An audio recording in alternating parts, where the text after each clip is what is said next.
ایک روز ایک شکاری جنگل میں شکار کے لیے نکلا۔ وہ کئی دن سے شکار کی تلاش میں تھا۔ وہ ہمیشہ بڑے جانوروں کا شکار کرتا تھا اور اسی طرح اپنی زندگی بسر کرتا تھا۔ ایک دن جب وہ شکار کرنے لگا، اسے ایک بھی شکار نہ ملا۔ وہ بہت مایوس ہوا اور وہ بھوکا بھی تھا۔ اسے بہت زیادہ بھوک لگ رہی تھی۔ بھوک کی وجہ سے اسے چلا بھی نہیں جا رہا تھا۔ سورج ڈوبنے لگا اور دیکھتے ہی دیکھتے ہر طرف رات کے کالے بادل آنے لگے۔ سائے لمبے ہو گئے اور رات ہو گئی۔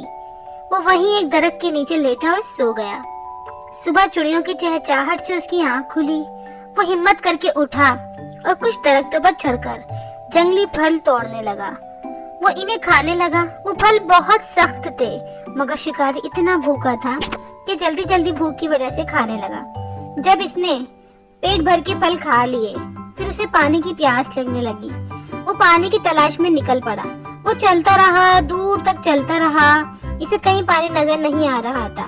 کافی دور چلنے کے بعد اسے سامنے پانی جھرنے بہنے کی آواز آنے لگی۔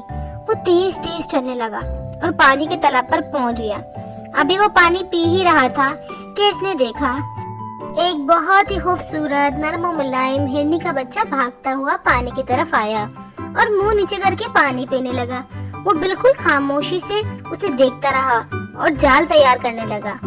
اس نے ہرنی کے چھوٹے سے بچے پر جال پھینکا۔ ہرنی کا بچہ بے خبر مزے سے پانی پی رہا تھا۔ اس بار شکاری ہرنی کے بچے کو شکار کرنے میں کامیاب ہو گیا۔ اس نے جیسے ہی جال مضبوطی سے کھینچا، ہرنی کا بچہ زور زور سے چلانے لگا۔ شکاری ہرنی کے بچے کو لے کر چلنے لگا۔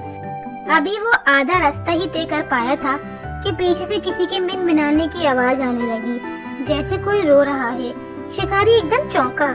اس نے تیزی سے یہاں وہاں دیکھا، مگر کوئی نظر نہیں آیا۔ وہ دوبارہ چلنے لگا۔ تھوڑی دیر بعد اسے دوبارہ وہی آواز آنے لگی۔ اس بار وہ رک گیا۔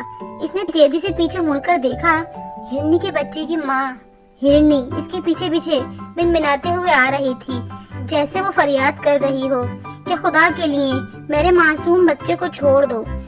شکاری کو بڑا تعجب ہوا۔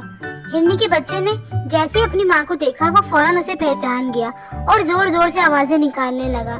شکاری کو اچانک ہرنی کے بچے پر رحم آ گیا۔ اس نے اپنی شکار کی پرواہ کیے بغیر ہرنی کے بچے کو جال سے آزاد کر دیا۔ ہرنی کا بچہ بھاگتے ہوئے اپنی ماں کے پاس گیا اور اسے پیار کرنے لگا۔ یہ نظارہ دیکھ کر شکاری کی آنکھوں میں آنسو آ گئے۔ ہرنی نے شکاری کو دعا دی کہ خدا تجھے اس ملک کا حاکم بنائے اور اس کا شکریہ ادا کیا۔ کچھ سمے بعد ہرنی کی دعا سچ ثابت ہوئی اور شکاری آگے جا کر اس ملک کا بادشاہ بنا۔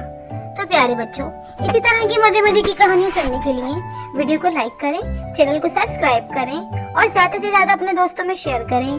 نئی کہانی کا انتظار کریں۔ اپنا بہت خیال رکھیں۔ جب تک کے لیے اللہ حافظ۔